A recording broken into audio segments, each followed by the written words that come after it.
Good morning. D block elements में कल हम लोगों ने देखा था general properties of D block elements. आज आते हैं कुछ इंपॉर्टेंट प्रॉपर्टीज पर। इंपॉर्टेंट प्रॉपर्टीज पे आने से पहले एक important question, very important question. Chromium Cr2 plus reducing है, बट Mn3 प्लस ऑक्सीडाइजिंग है।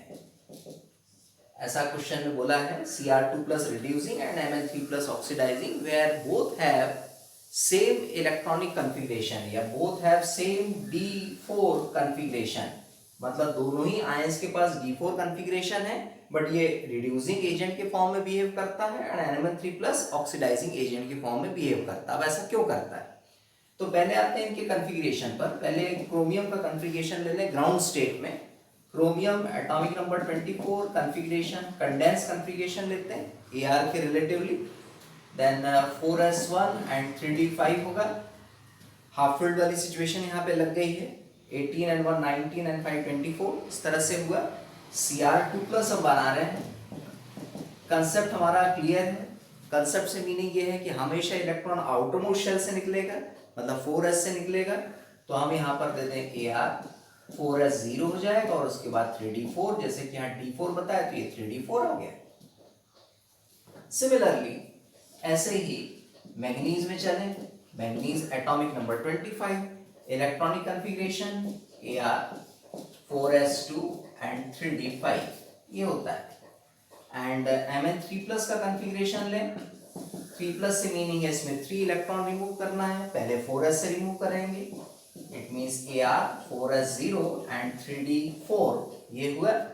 आउटर मोस्ट शेल देखिए d4, ये भी d4 है, बट अभी इसमें बोला है कि Cr2 प्लस रिड्यूसिंग एजेंट के फॉर्म में बिहेव कर रहा है and Mn3 plus oxidising agent के फॉर्म में। तो ऐसा क्यों? तो Mn3 प्लस को ही हम लेते हुए आगे बढ़ रहे हैं।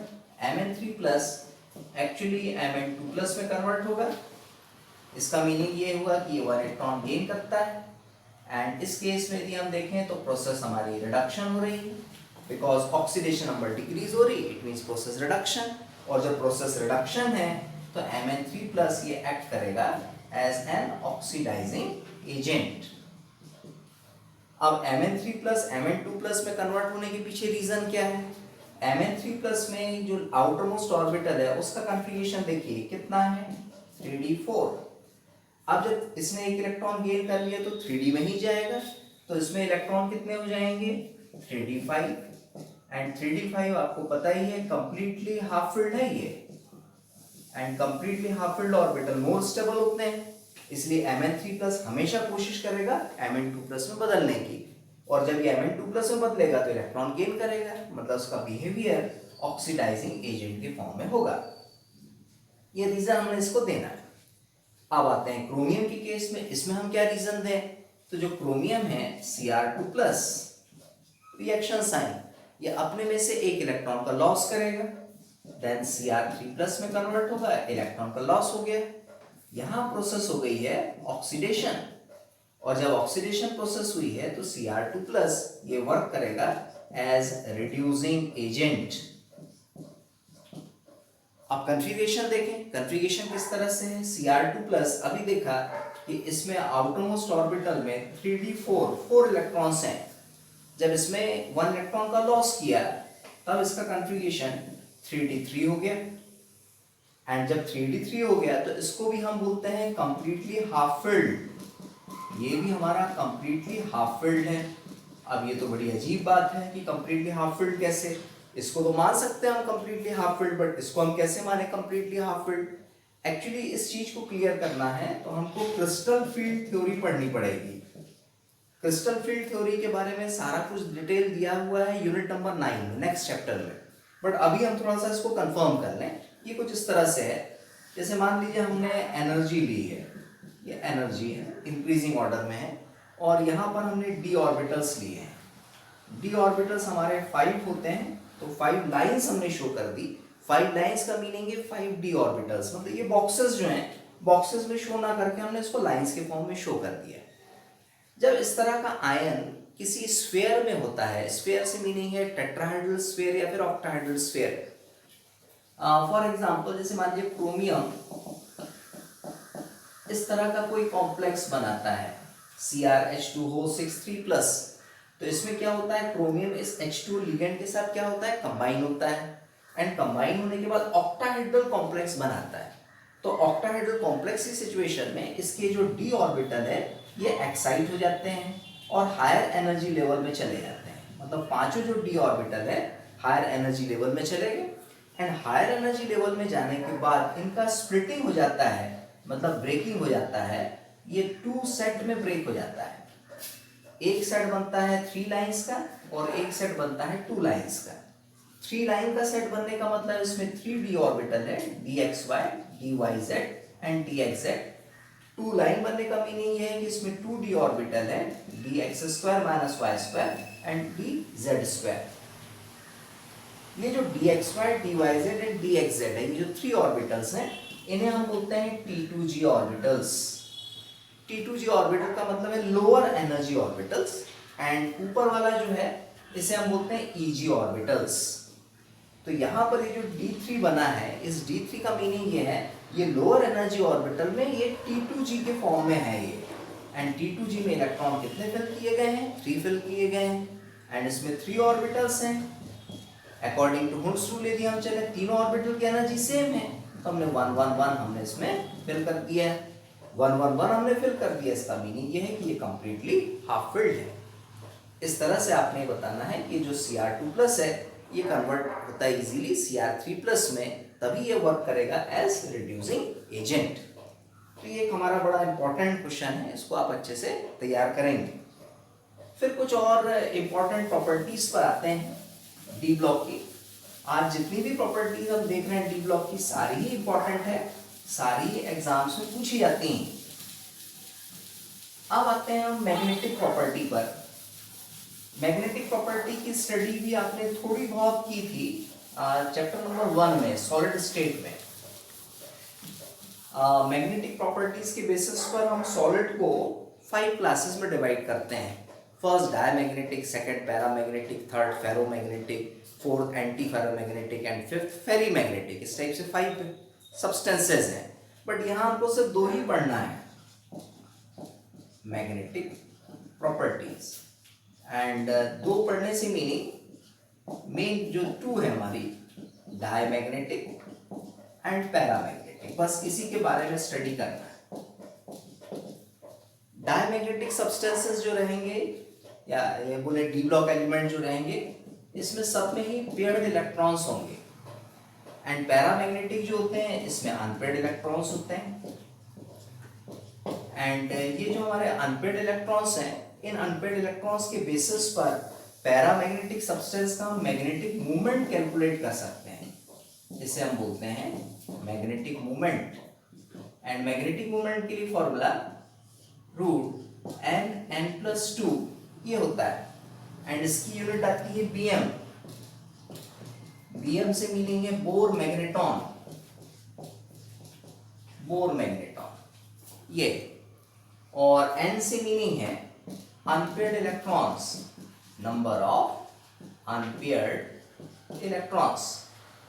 This formula is also called spin only formula, इसे हम स्पिन ओनली फॉर्मूला भी कह सकते हैं।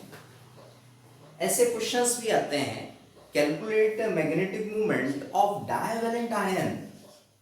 किसी डायवैलेंट आयन का आप मैग्नेटिक मूवमेंट कैलकुलेट करें, where its atomic number is 25, उसका एटॉमिक नंबर 25 दिया है। अब मान लीजिए कोई मेटल है जिसका एटॉमिक नंबर 25 है, कॉन्फ़िगरेशन हम करें तो Ar 4s2 3d5, इस तरह से कॉन्फ़िगरेशन हम करेंगे।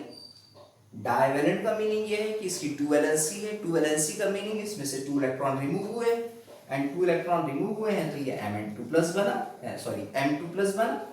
Configuration Ar 4s0 and 3d5, d orbital में 5 बॉक्सेस होते हैं, and according to Hund's rule हम चलें तो 1 1 1 इलेक्ट्रॉन सभी में दे दिया, तो n की वैल्यू हमारी हो गई है 5, एंड n की वैल्यू 5 हुई तो ये फॉर्मूले में हम जब वैल्यू पुट करेंगे तो √5 5+2, इट मींस वैल्यू देखिए कितना होगा 7 7 × 5 35, √35 √35 सॉल्व करेंगे तो वैल्यू आ जाएगी हमारी 5.9 Bm अप्रोक्सीमेटली। कैसे? √36 मीन 6 वैल्यू, तो 6 से थोड़ा ही कम करेंगे तो वैल्यू हो जाएगी 5.9 Bm। इस तरह से कैलकुलेट करना है। तो ये थी हमारी मैग्नेटिक प्रॉपर्टीज। मैग्नेटिक प्रॉपर्टीज के बाद फिर एक और इंपॉर्टेंट प्रॉपर्टी पे चल रहे हैं, कलर फॉर्मेशन। ट्रांजिशन मेटल्स या फिर उनके आयंस कलर्ड होते हैं। अब कलर्ड होने के पीछे रीजन हम क्या देते हैं? एक सिंपल रीजन तो ये दिया जाता है कि कलर्ड क्यों होते हैं, due to unpaired electrons.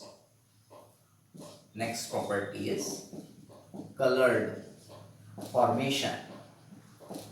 Coloured formation में हमारा है अनपेयर्ड इलेक्ट्रॉन्स की वजह से होता है। पर ये अनपेयर्ड इलेक्ट्रॉन्स वाला रीजन कंप्लीटली फुलफिल्ड नहीं है। कैसे? इस चीज को भी हम कंफर्म करें। जैसे मान लीजिए हमने Cu+ लिया है एंड Cu2+ लिया है, दोनों के कॉन्फ़िगरेशंस बनाते हैं। Ar पहले तो कॉपर का ग्राउंड स्टेट कॉन्फ़िगरेशन लें, Ar 4s1 3d10। इसमें भी हम चलें तो Ar 4s1 3d10। अब Cu+ बनाना है, Q+ आयन। Q+ आयन एक इलेक्ट्रॉन निकालेंगे, 4s से निकालेंगे, 4s खाली कर दिए, 4s0 एंड 3d10 10 इलेक्ट्रॉन्स है, कंप्लीटली फुलफिल्ड। मतलब सारे इलेक्ट्रॉन पेयर्ड है, कोई भी अनपेयर्ड इलेक्ट्रॉन्स में नहीं है। इसका मीनिंग ये कलरलेस है। इस तरह से इसे हम बताएं कलरलेस। Cu2+ में चले तो 2 इलेक्ट्रॉन निकालने हैं, 2 इलेक्ट्रॉन निकालेंगे पहले 4s से, 4s0 हो गया, फिर D से निकालेंगे तो 3d9 हो गया। एंड 3d9 है तो इसमें देखिए 5 बॉक्सेस हैं। अकॉर्डिंग टू ओम्स रूल सब में 1 1 1 फिल किया और फिर पेयरिंग की। एक अनपेयर्ड इलेक्ट्रॉन है, इसका मतलब Cu2+ कलर्ड होना चाहिए। अब देखें Cu2+ कलर्ड होता है कि नहीं। Copper sulphate 5H2O blue vitriol, and इस ब्लू विट्रियोल में कलर किसका होता है? इसका ब्लू होता है, Cu2+ का। मतलब इसमें Cu2+ आयन है, कलर क्या होता है? ब्लू। 11th क्लास में देखा था। और यदि हमने 5H2 को यहां से हटा दिया तो क्या बनता है? ओनली CuSO4, एंड CuSO4 इसका कलर होता है व्हाइट। व्हाइट से मीनिंग है ये कलरलेस है, जबकि यहां भी तो Cu2+ आयन है, तो Cu2+ आयन होने की वजह से ये कलर्ड होना चाहिए, बट ये तो व्हाइट होता है या फिर कलरलेस होता है। तो फिर ऐसा क्यों हुआ? ये जो हमने कॉपर सल्फेट .5H2O बनाया है, इसमें जो कॉम्प्लेक्स बनता है वो कुछ इस तरह से होता है, CuH2O4 square bracket close SO4 dot single H2O। ये कॉम्प्लेक्स फॉर्म हो गया। और इस कॉम्प्लेक्स फॉर्मेशन की बेस पे ये जो Cu2+ आयन यहाँ पे प्रेजेंट है, इसमें जो अनपेयर्ड इलेक्ट्रॉन होता है, इसमें DD ट्रांजिशन होता है। क्या होगा? DD transition. DD ट्रांजिशन कैसे? जैसे अभी थोड़ी देर पहले हमने क्रिस्टल फील्ड थ्योरी देखी थी, एंड क्रिस्टल फील्ड थ्योरी में हमने देखा था कि d ऑर्बिटल में स्प्लिटिंग हो गई। एक लोअर एनर्जी ऑर्बिटल का सेट मिला, एक हायर एनर्जी ऑर्बिटल का सेट मिला। तो ये जो लोअर एनर्जी ऑर्बिटल का जो अनपेयर्ड इलेक्ट्रॉन है, विजिबल रीजन की लाइट को एब्जॉर्ब करेगा और हायर एनर्जी ऑर्बिटल में चला जाएगा, जिसको हम क्या बोलते हैं? DD ट्रांजिशन बोलते हैं। तो करेक्ट रीजन यदि आपको कलर्ड फॉर्मेशन का लेना है तो सिंपल एक ही इसमें आप आंसर दीजिए, ड्यू टू DD ट्रांजिशन। ना कि आप लिखेंगे कि अनपेयर्ड इलेक्ट्रॉन्स। अनपेयर्ड इलेक्ट्रॉन अपने आप में फुलफिल आंसर नहीं है, आपको क्या देना होगा? Due to DD transition. इस बेसिस पे आप अपना आंसर देंगे। फिर आते हैं नेक्स्ट प्रॉपर्टी पर। नेक्स्ट प्रॉपर्टी है कॉम्प्लेक्स फॉर्मेशन। इस पर भी आ जाए। Complex formation means coordination compounds बनाना। ये जो ट्रांजिशन मेटल्स है ये इजीली कॉम्प्लेक्स का फॉर्मेशन करते हैं, इजीली कोऑर्डिनेशन कंपाउंड्स बना लेते हैं। कॉम्प्लेक्स फॉर्मेशन कैसे? कॉम्प्लेक्स फॉर्मेशन जैसे मान लीजिए K4FeCN6 है, ये कॉम्प्लेक्स है, सभी जानते हैं। और भी हम ले लें CrH2O6 square bracket close Cl3, ये कॉम्प्लेक्सेस हैं। इन कॉम्प्लेक्सेस की कैरेक्टरिस्टिक क्या है? मेन विशेषता क्या है?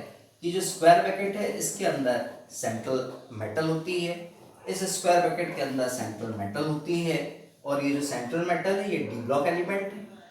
तो ये जो डी ब्लॉक एलिमेंट है ये कॉम्प्लेक्स फॉर्मेशन क्यों करता है, ऐसा क्वेश्चन भी आता है।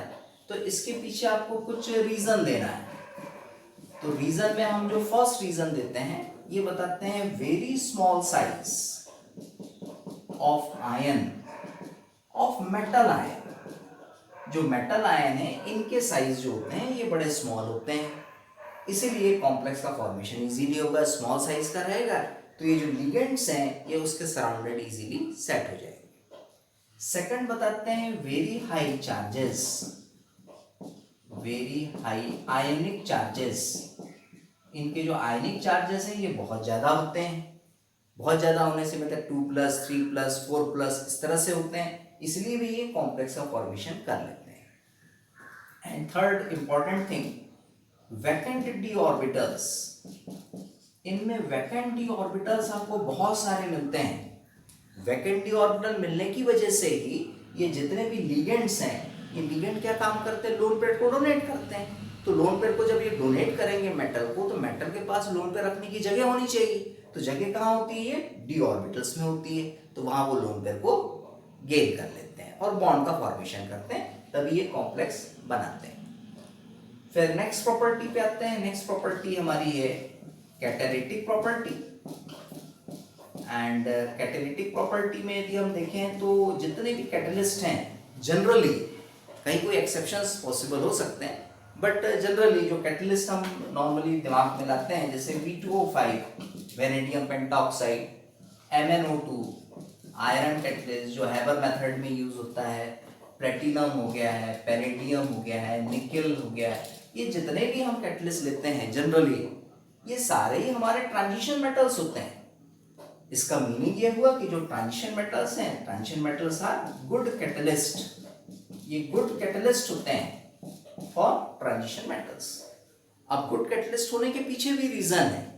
रीजन क्या बताते हैं हम, फर्स्ट पहला रीजन हम बताते हैं लार्ज सरफेस एरिया। इनका जो सरफेस एरिया होता है ये लार्ज होता है, एंड लार्ज सरफेस एरिया होने की वजह से ये इजीली क्या करते हैं, जो रिएक्टेंट मॉलिक्यूल्स हैं इनको एब्जॉर्ब कर लेते हैं। एंड सेकंड हम बताते हैं इनकी वेरिएबल ऑक्सीडेशन स्टेट्स होती हैं। ऑक्सीडेशन स्टेट वेरियस होती हैं, अलग अलग ऑक्सीडेशन स्टेट होती है, तभी तो ये रिएक्टेंट मॉलिक्यूल के साथ कंपाउंड्स बना लेते हैं अपनी सरफेस पर, तभी ये गुड कैटलिस्ट होते हैं। टू रीजंस आपने इसमें देना है। फिर एक और प्रॉपर्टी है इंटरस्टिशियल कंपाउंड्स। ये इंटरस्टिशियल कंपाउंड्स बनाते हैं।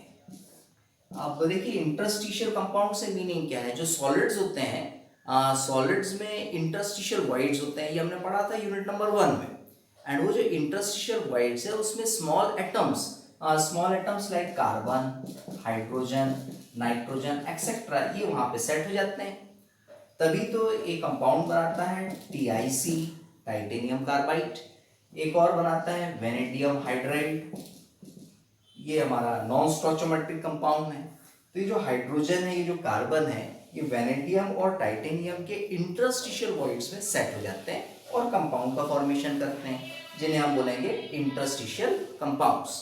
एंड ये जो इंटरस्टिशियल कंपाउंड्स है ये इनकी कुछ कैरेक्टरिस्टिक है, ये केमिकली इनर्ट होते हैं, साथ ही साथ हार्ड होते हैं, बहुत रिजिड होते हैं, तो इस तरह से ये प्रॉपर्टीज बता सकते हैं। लास्ट प्रॉपर्टी एलॉय फॉर्मेशन, ये एलॉय को फॉर्म करते हैं। एलॉय से मीनिंग कंफर्म है, होमोजीनियस मिक्सचर ऑफ 2 और more than 2 metals and non metals. For example like brass में आप देखें तो कॉपर एंड जिंक ये 2 मेटल्स होती हैं। ब्रॉन्ज में देखें तो कॉपर एंड टिन ये 2 मेटल्स होती हैं। तो ये जो ट्रांजिशन मेटल्स है इजीली एलॉय का फॉर्मेशन करती है। उसके पीछे भी रीजन है कि why transition metals form alloys. तो रीजन हमने बताना है कि जो ट्रांजिशन मेटल्स के आयंस हैं वो सिमिलर साइजेस के होते हैं। आयंस बोले या फिर एटम्स बोले, उनके साइजेस क्या होते हैं, सिमिलर साइज के होते हैं, इसलिए वो एक दूसरे में इजीली क्या हो जाते हैं, मिक्स हो जाते हैं और होमोजीनियस मिक्सचर का फॉर्मेशन करते हैं। तो ये थी हमारी important properties of D block elements. Thank you.